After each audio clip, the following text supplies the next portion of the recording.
Alors, on va commencer le message que j'ai intitulé « Le Dieu des renversements ». Je ne sais pas si vous avez eu tous l'occasion d'écouter le message de la semaine passée. La semaine passée, nous avons vu le psaume 113 et on parlait que Dieu est le Dieu des situations désespérées.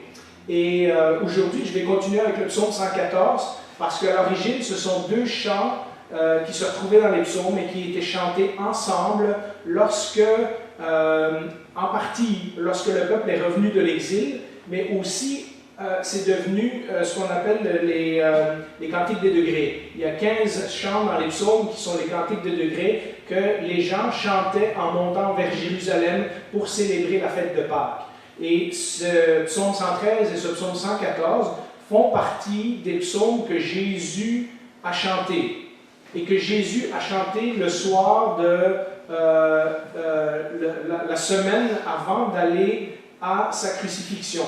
Ce qui veut dire qu'ils ont une double valeur parce qu'ils nous parlent de l'histoire du peuple d'Israël, mais ils nous parlent également de ce que Jésus exprimait dans cette chant, dans cette prière, au moment où il va vivre la pire épreuve de sa vie. Et donc, voilà un peu le contexte de ce qu'on a fait la semaine passée et de ce qu'on va faire aujourd'hui. Alors, la semaine passée, j'avais parlé que Dieu intervient dans des situations désespérées dans la vie de certains individus. Vous réécouterez le message ou vous l'écouterez si ce n'est pas déjà fait. Et aujourd'hui, le psaume 114 nous dit que ce Dieu qui change les situations désespérées dans la vie des individus, et on a un nombre d'exemples dans l'Ancien Testament, est également le Dieu qui peut changer des situations ou renverser des choses dans la vie de tout un peuple. Pas juste d'une personne en particulier, mais de tout un peuple. Et ce psaume nous amène à l'histoire de l'Exode, qui était un des événements principaux où tout le peuple a été affecté par l'intervention de Dieu. Et ce psaume 114 raconte sous forme de poème, de façon abrégée, puisque c'était fait pour être chanté, donc il ne fallait pas que ça soit trop long. Ce psaume 114 nous raconte l'histoire de l'Exode. Alors, on va afficher le texte au tableau en 2 diapositives et je vous invite à le suivre avec moi. Et voici ce que nous dit le psaume 114.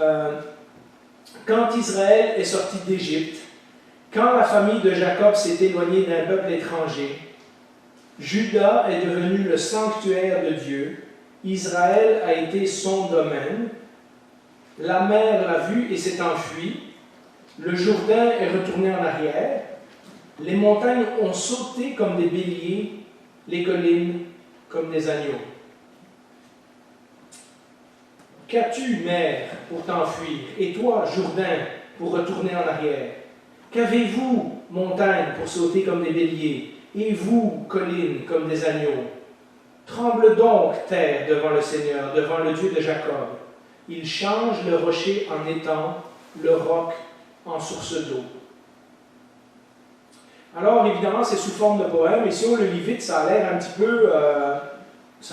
peu bizarre.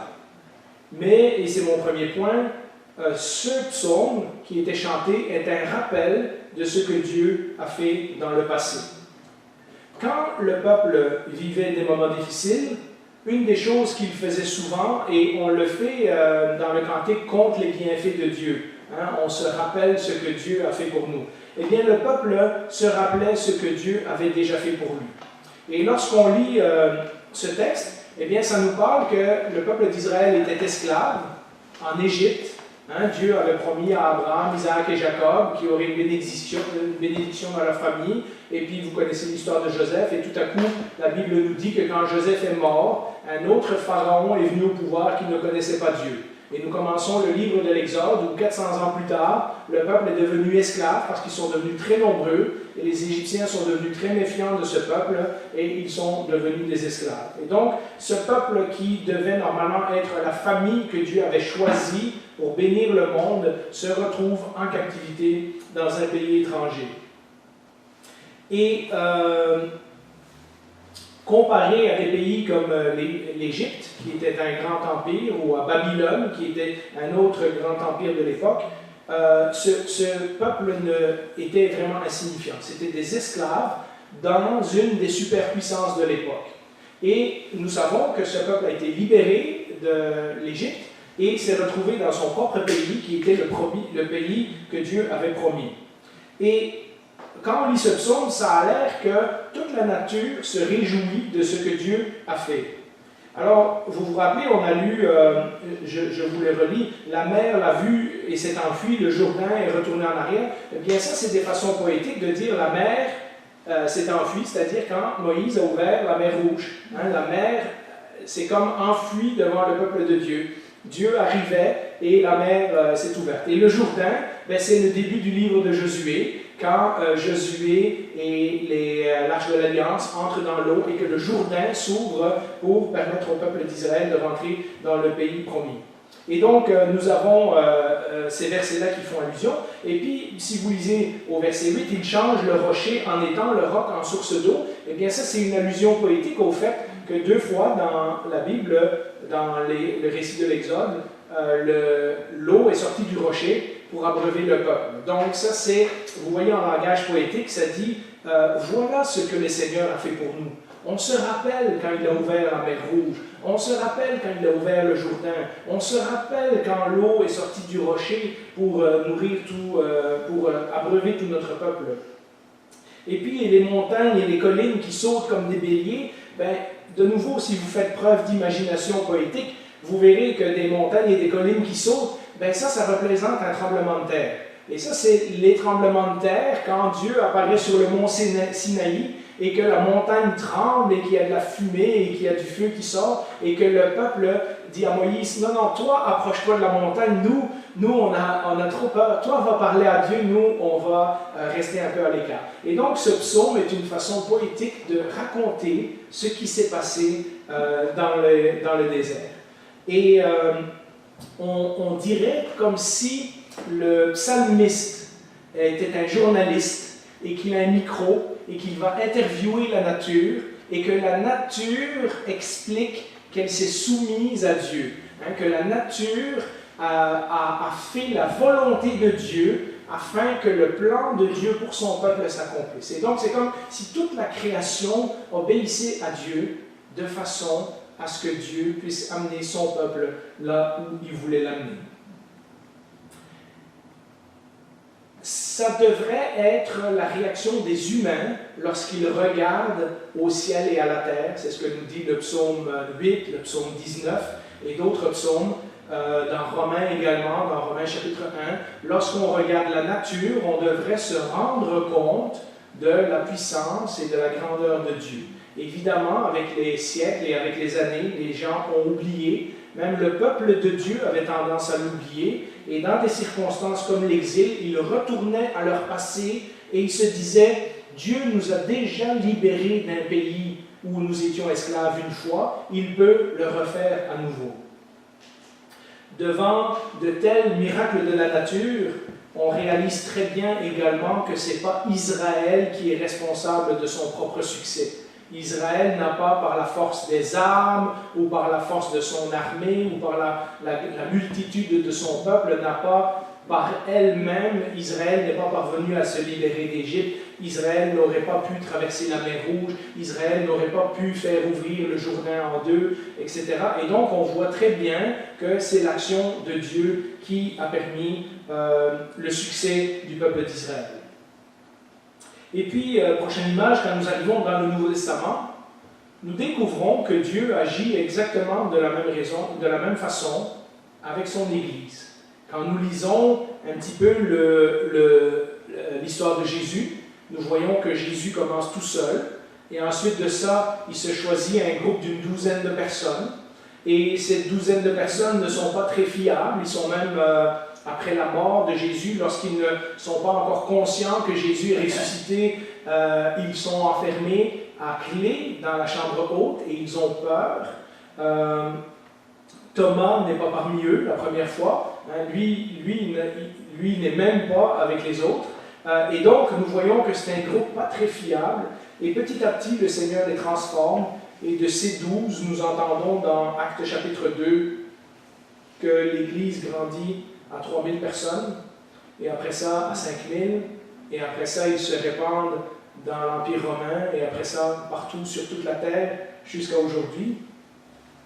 L'Empire romain cet empire. Si vous regardez quelques films ou quelques documentaires à la télévision, nous voyons comment la gloire, la puissance, la conquête, l'autorité, le pouvoir étaient si importants.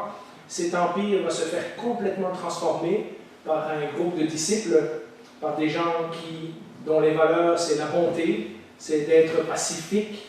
Hein? Et ce groupe à qui Dieu a promis « Je suis avec vous tous les jours jusqu'à la fin du monde », à qui Jésus a promis « Même les portes de l'enfer ne seront pas capables de vous résister. Hein, vous irez enlever littéralement à l'enfer des gens qui étaient condamnés pour l'éternité et vous allez les amener dans mon peuple. Et voilà ce que le Seigneur veut faire. » Mes amis, quel renversement! J'ai intitulé ce message « Le Dieu des renversements ». Le peuple d'Israël se souvenait des bouleversements et des renversements de situations que Dieu avait fait dans son passé. Mais lorsque nous regardons 2000 ans en arrière au livre des Actes, par exemple, et que nous voyons comment, de rien du tout, Jésus a transformé le monde avec son peuple de chrétiens, eh bien ça, c'est un renversement. Ça m'amène à mon prochain point. Lorsque nous lisons la Bible, comme je l'ai dit la semaine passée, c'est facile en tant que chrétien de se dire « Oui, mais ça j'y crois, ça Dieu l'a fait dans le passé, mais ça c'était bon pour le peuple d'Israël, mais qu'est-ce qu'il en est pour nous aujourd'hui? Est-ce que Dieu renverse toujours la situation? Et si Dieu renverse la situation, est-ce qu'il la renverse toujours de la façon que nous voulons? » Des années plus tard, ce psaume 114, qui parlait de la sortie d'Égypte, a été chanté au retour de l'exil à Babylone. Et les choses s'étaient améliorées, mais vous vous rappelez quand on a fait les prédications sur Agé, dans tout le conseil de Dieu, je pense que c'était 13 et 14, et qu'on voyait que le peuple était revenu, puis ils avaient commencé à reconstruire leur maison, mais le temple restait en ruine, puis la ville n'était pas comme elle devrait être, et la gloire de Dieu n'était pas revenue dans le temple. Et donc, même si ce peuple, au retour de l'exil, chantait ce psaume, chantait des miracles et des délivrances que Dieu avait fait dans le passé, la situation n'était pas vraiment revenue comme avant. Ils attendaient encore d'être complètement restaurés. Ils attendaient d'être complètement délivrés. Ils attendaient le Messie, ce descendant de David, qui un jour reviendrait sur le trône et qui redonnerait à Israël son prestige et sa place principale comme peuple de Dieu. Et lorsque nous lisons l'histoire de l'Église dans le Nouveau Testament, nous nous rendons compte petit à petit que l'Église ressent la même chose. Pierre dit à un moment donné, vous savez, il y en a qui disent, ça fait longtemps que Jésus est monté au ciel et il n'est pas encore revenu. Et Pierre explique de dire, ce n'est pas que Dieu a oublié sa promesse, mais c'est que Dieu fait preuve de patience parce qu'il y a encore des gens qui ont besoin d'être convertis. Et au fur et à mesure que nous avançons dans le Nouveau Testament, nous nous rendons compte que l'Église aussi soupire après ce jour où elle va être complètement délivrée, où elle va être complètement restaurée. Et c'est ce qu'on appelle dans le Nouveau Testament le jour du Seigneur ou la fin des temps. C'est ce jour où nous attendons le retour de Jésus-Christ. Ce jour où nous savons que Dieu fait justice, qu'il sépare le bien du mal, qu'il condamne le péché, qu'il condamne le diable, qu'il condamne la mort, qu'il prend ses enfants avec lui, que nous serons pour toujours dans sa présence, dans une vie parfaite, avec des corps ressuscités. Nous sommes encore, en quelque sorte, en exil. Bien que Dieu a fait des choses extraordinaires pour nous, nous attendons encore ce moment final où Dieu va nous délivrer de tout le mal et de toute la souffrance qui nous entoure. Alors, oui, Dieu change les situations, mais il ne les change pas tout le temps comme on veut, il ne les change pas aussi vite que l'on veut, et parfois, nous devons faire preuve de patience et de persévérance et toutes ces choses que les apôtres nous enseignent dans le Nouveau Testament. Et comme on a intitulé cette série « Tout le conseil de Dieu », eh bien, nous voyons d'un côté un psaume de louange qui nous dit « Il est bon de louer le Seigneur parce qu'il a fait des grandes choses dans le passé ». De l'autre côté, nous avons cette tendance qui nous dit « Oui, mais tout n'est pas comme avant ». Et vous le savez, dans la situation que nous vivons du coronavirus, les choses ne sont pas comme avant. Nous ne faisons plus les choses véritablement comme avant. Et puis, nous pouvons nous dire, ok, d'un côté nous avons cet enseignement de la Bible qui nous dit que Dieu est véritablement le Dieu des renversements, mais de l'autre côté, dans notre vie, nous ne le voyons pas toujours immédiatement. Eh bien, c'est pour ça que j'ai appelé cette série « Tout le conseil de Dieu », parce que chaque enseignement que nous avons dans la Bible doit être complété par les autres enseignements qui vont avec le sujet. Et bien que nous louons et que nous prions et que nous demandons des choses à Dieu qui est le Dieu des renversements, et si vous mettez le message de la semaine passée avec le message de cette semaine, vous verrez que la Bible est remplie de ces situations où Dieu est intervenu de façon inespérée, inattendue, et où Dieu a transformé les choses. Et bien que nous prions à ce Dieu des renversements, ce Dieu, nous dit la Bible, est également un Père sage et bien-aimé qui sait ce qu'il fait pour ses enfants. Dans Marc 10, versets 29 à 31, par exemple, Jésus a dit à ses disciples, « Je vous le dis en vérité, personne n'aura quitté à cause de moi et à cause de la bonne nouvelle sa maison ou ses frères, ses sœurs, sa mère, son père, sa femme, ses enfants ou ses terres. » Donc vous comprenez, si ça nous en coûte quelque chose de suivre le Seigneur, sans recevoir au centuple dans le temps présent, des maisons, des frères, des sœurs, des mères, des enfants et des terres, avec des persécutions, et dans le monde à venir, la vie éternelle. Fait que Jésus nous a prévenu que, oui, Dieu est capable de renverser les situations de façon extraordinaire, et même parfois sur cette terre, il va nous redonner au centuple de ce que nous avons abandonné pour lui. Mais en même temps, nous aurons des persécutions, et nous attendons ce moment de la vie éternelle où toutes les choses seront restaurées, où toutes les choses seront redevenues parfaites. Et puisque, comme je vous l'ai dit souvent, Jésus ne nous demande jamais de faire quelque chose qu'il n'a pas fait lui-même d'abord, rappelons-nous à Gethsémani, lorsque le Seigneur demande que la coupe s'éloigne de lui, Dieu n'a pas exaucé cette prière en particulier. Nous lisons dans Matthieu 26, et c'est le prochain verset, Matthieu 26, versets 36 à 44, mais j'ai résumé, j'ai pris quelques phrases, vous pourrez relire le passage chez vous. Puis il avança de quelques pas, se jeta le visage contre terre et fit cette prière. Mon Père, si cela est possible, le Dieu des renversements.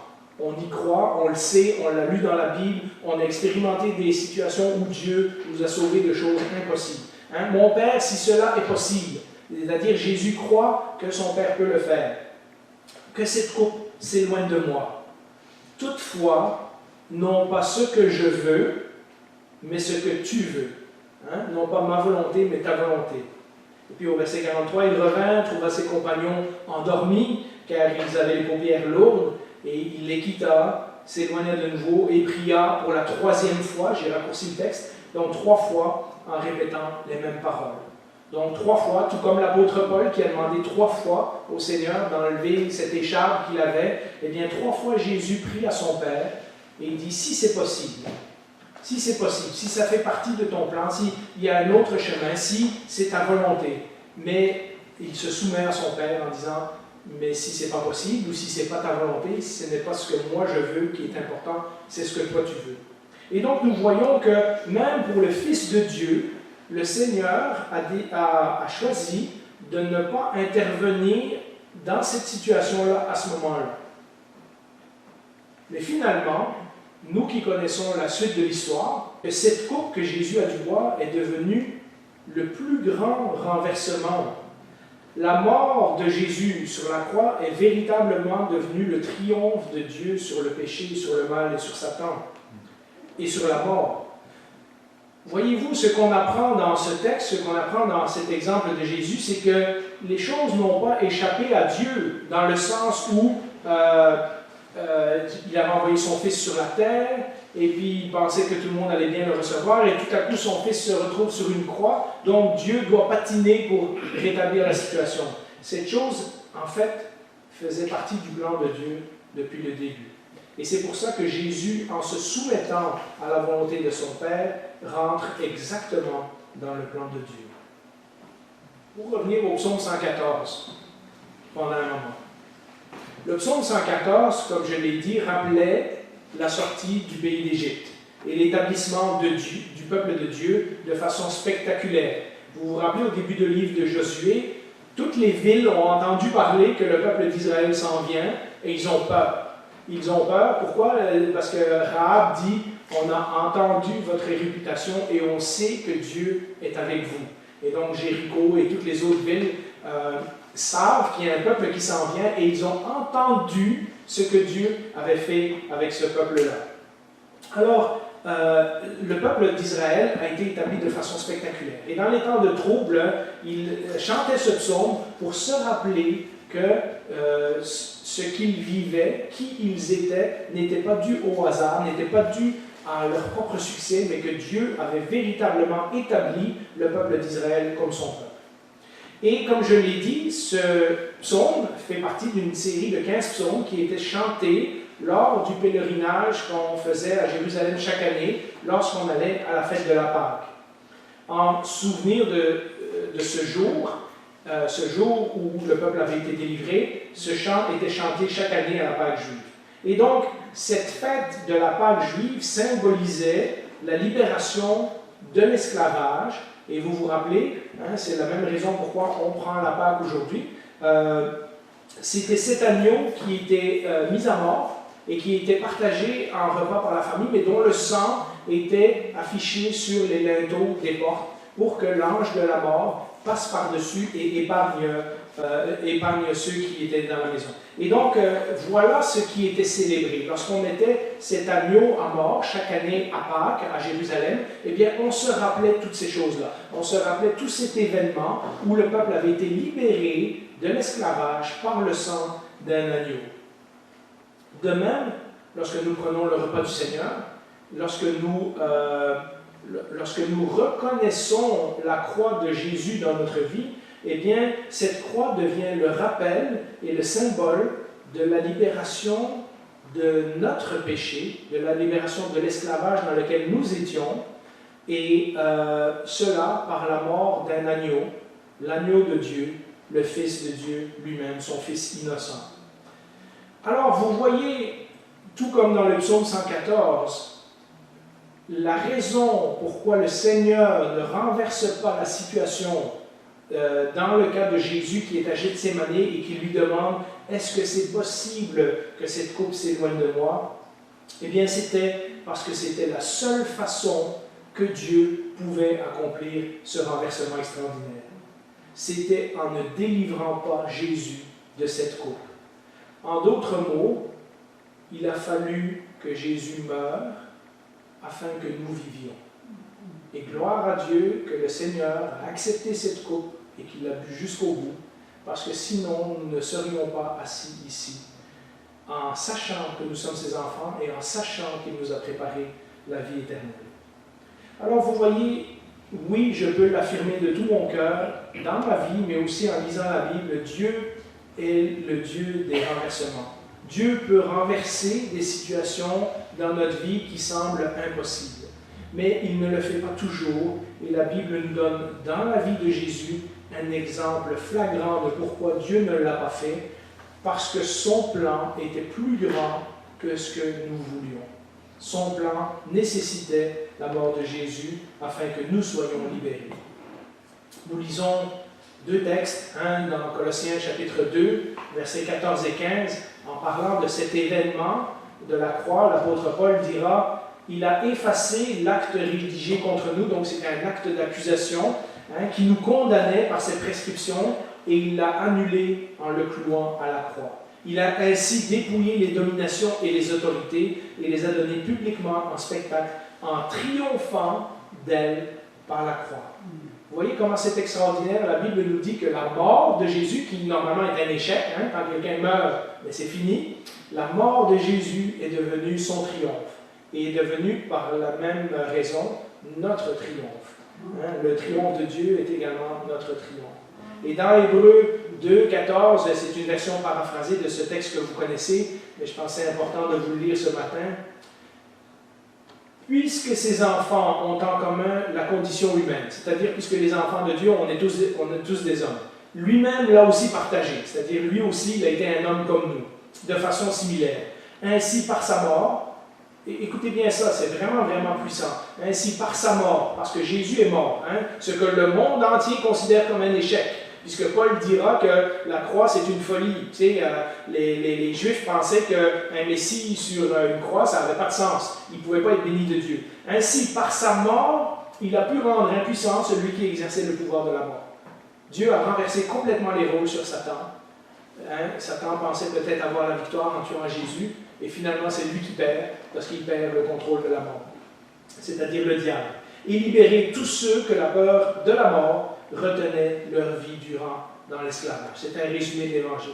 Le Seigneur nous a libérés de l'esclavage du péché, de la peur de la mort, de la peur de l'éternité, en nous sauvant par le sang de Jésus. Et voilà pourquoi Jésus ne pouvait pas faire autrement que d'aller à la croix. Dieu aurait pu renverser la situation pour l'amour de son Fils. Mais pour notre amour, il a choisi de ne pas la renverser. Et cette situation qui était vue aux yeux du monde comme un échec est devenue la plus grande victoire, le plus grand renversement.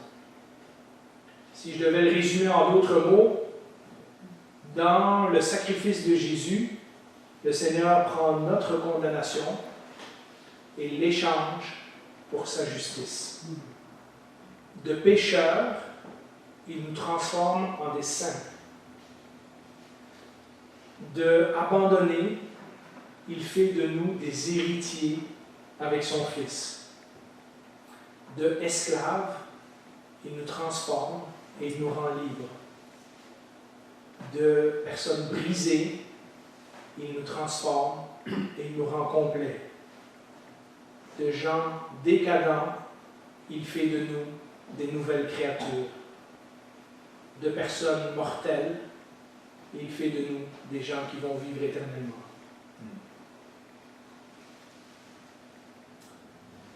Ça, c'est le plus grand des renversements. Et c'est nous qui avons été mis au bénéfice de ce renversement. Quelle raison de le louer? Mes amis, si la situation va mal, si nous vivons ces moments de façon difficile, quelle meilleure chose à faire que, comme le peuple d'Israël qui regardait en arrière à ce que Dieu avait fait pour eux, et ça les encourageait, et ça les fortifiait, et ça leur confirmait qu'ils étaient véritablement le peuple de Dieu, et qu'ils étaient véritablement dans les mains de Dieu. Eh bien, regardons souvent, regardons régulièrement à la croix. Rappelons-nous ce que nous étions et ce que le sacrifice de Jésus a fait de nous. Et ça va nous donner le courage de continuer. Ceci m'amène à ma conclusion. Vous savez, je pense que parmi ceux qui sont ici, nous sommes tous au Seigneur. Mais s'il y en a qui écoutent ce message, pour être assurés que ce renversement des valeurs se produit dans notre vie, ça commence par un premier renversement. C'est celui que le Nouveau Testament appelle la nouvelle naissance, ou la conversion. C'est ce moment où on devient enfant de la famille de Dieu. C'est ce moment où on dit à Jésus, « Oui, je veux te donner toute ma vie, et je veux te suivre, je veux être ton disciple. » Ça commence par ce premier renversement. Et ce n'est pas quelque chose que l'on peut accomplir par ses propres forces.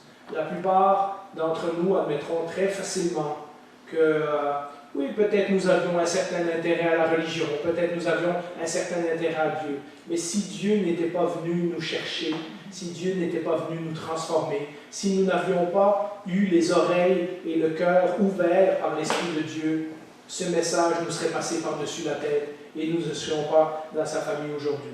Ce n'est pas quelque chose, comme Israël ne pouvait pas ouvrir la mer ou le Jourdain ou conquérir les villes par eux-mêmes, mais ce n'est pas ce renversement, ce n'est pas quelque chose que nous pouvons accomplir par nos propres forces. Jésus a simplement promis à ceux qui croient en lui, à ceux qui confessent son nom, à ceux qui décident de devenir son disciple, que le Saint-Esprit viendrait vivre dans leur cœur et qu'il les transformait dans une nouvelle créature.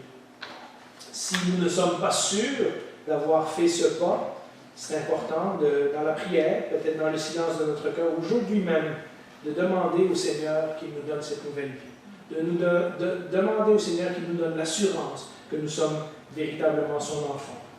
Jésus est déjà mort pour nous. Comme Paul dit dans Romains, il nous a déjà tout donné en Christ. Il va nous donner encore tout le reste qu'il nous a promis. Jésus est déjà mort pour vous. Ça serait fou de refuser une telle offre.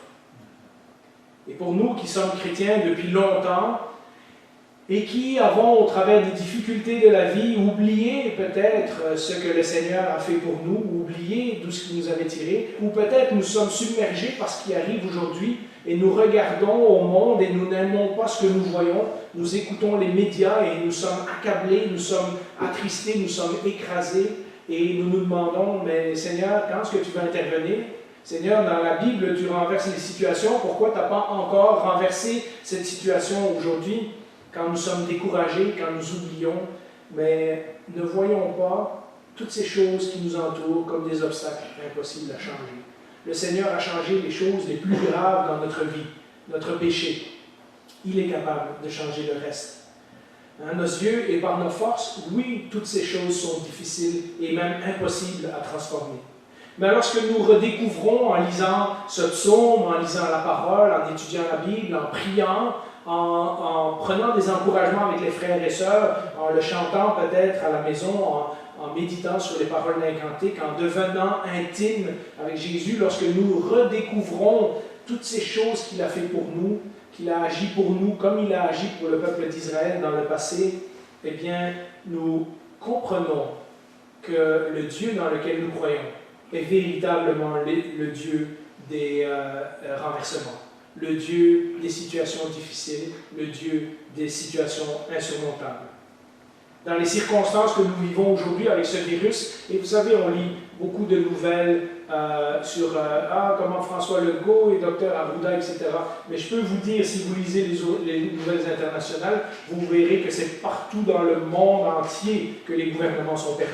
Que personne ne sait quoi faire avec ce virus. Il n'y a pas un pays qui a eu, il y a eu quelques-uns qui ont eu un peu plus de succès que d'autres, mais le virus a été partout, il y a eu des morts partout, il y a eu des confinements partout, tous les pays les plus civilisés, les plus riches, les plus avancés en technologie, en médecine et tout dans la planète, tout le monde est pris à l'improviste par ce virus.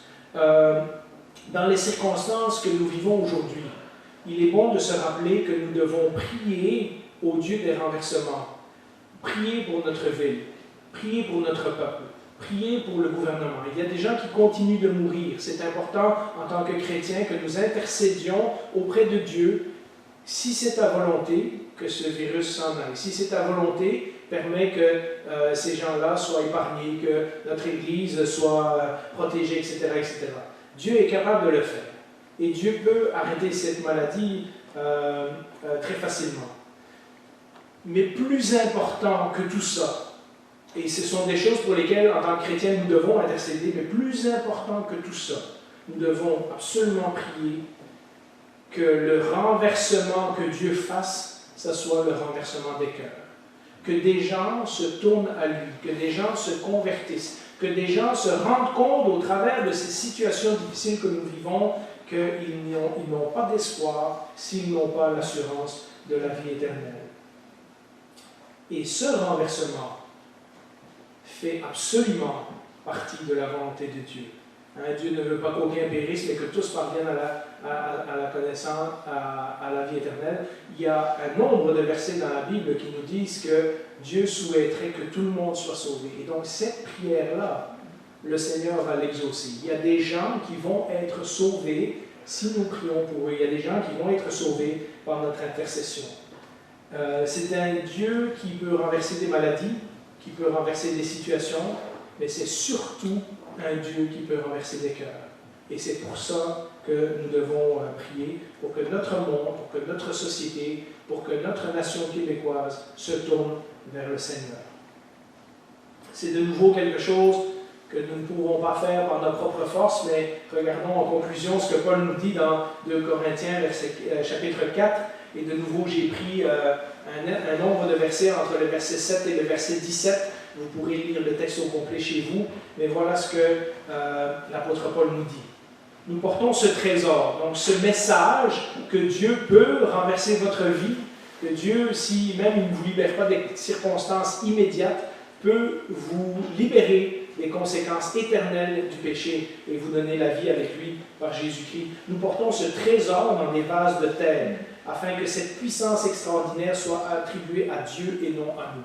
C'est Dieu qui convertit les gens, ce n'est pas nous. Nous sommes pressés de toutes parts, mais non écrasés. Nous sommes inquiets, mais non désespérés. Nous sommes persécutés, mais non abandonnés. C'est-à-dire, Paul est en train de dire, les choses peuvent aller mal, mais ça ne va jamais plus mal qu'à un certain point. Le Seigneur continue à nous tenir avec lui. Abattus, mais non anéantis. Et puis, l'espoir dans ce message, nous savons en effet que celui qui a ressuscité le Seigneur Jésus, si Dieu a permis que son Fils meure sur la croix afin que nous soyons sauvés, mais qu'en plus de ça, Jésus n'est pas resté mort, mais il a été ressuscité et il a vaincu la mort. Donc nous savons en effet que celui qui a ressuscité le Seigneur Jésus nous ressuscitera aussi par Jésus et nous fera paraître avec vous dans sa présence. Un jour, mes frères et sœurs, un jour, nous serons tous réunis dans la présence de notre Sauveur et de notre Seigneur. Pas tout de suite, mais un jour. Ça, c'est la promesse. Voilà pourquoi nous ne perdons pas courage. Et même si notre être extérieur se détruit, notre être intérieur se renouvelle de jour en jour. En effet, nos légères difficultés du moment présent, et Paul ne veut pas dire que ce n'est pas sérieux, mais en les comparant à la vie éternelle qui nous attend, il se rend compte que ces difficultés que nous vivons ne sont que temporaires. En effet, nos légères difficultés du moment présent produisent pour nous, au-delà de toute mesure, un poids éternel de gloire. Et voilà pourquoi, en lisant le psaume 113 et le psaume 114, nous pouvons continuer à louer Dieu malgré les épreuves, parce que nous avons ce message. Prions.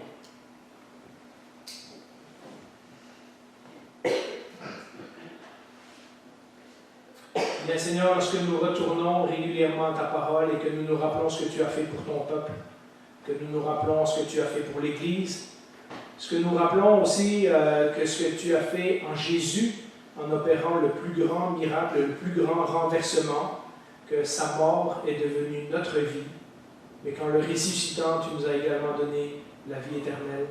Eh bien Seigneur, nous ne pouvons qu'être encouragés. C'est notre message, c'est notre foi, c'est à quoi nous nous accrochons. Alors, cette semaine, lorsque nous retournons dans la société, lorsque nous retournons dans nos vies, lorsque nous retournons dans le monde, que nous soyons conscients de tout ce que tu as déjà fait pour nous et de ce que tu nous as promis pour l'éternité. Que nous puissions être encouragés par ces paroles, que nous puissions être motivés, que nous puissions être énergisés et que lorsque quelqu'un nous demande la raison de cette joie qui est en nous, que nous puissions lui partager ce message. Que nous puissions également, dans les mots que nous avons appris aujourd'hui, prier pour notre peuple, prier pour notre nation. Oui, pour que tu nous libères de cette maladie, pour que tu nous libères de ce virus, mais pas parce que nous voulons retourner à nos vies, à nos petites vies normales d'avant, mais parce que nous voulons qu'au travers de tout ça, il y ait des gens qui viennent à toi. Nous te demandons que tu transformes les cœurs. Nous te demandons que tu ouvres les portes afin que nous puissions partager ce message avec les gens qui sont autour de nous. Nous avons une place dans cette Église, Seigneur. Nous te prions que tu nous envoies un ou plusieurs visiteurs. Nous te prions que des gens qui passent devant cette Église et qui nous voient réunis dimanche après dimanche soient interrogés, soient questionnés et puissent se tourner vers toi. Nous intercédons pour notre pays, Seigneur. Oui, pour la maladie, mais avant tout, pour cette maladie mortelle qui est le péché, afin que des gens se détournent et se tournent vers toi, afin que tu libères d'autres esclaves du péché pour les rajouter à ta famille. Tout cela, nous te prions au nom de Jésus, en sachant que tu nous écoutes. Amen. Amen.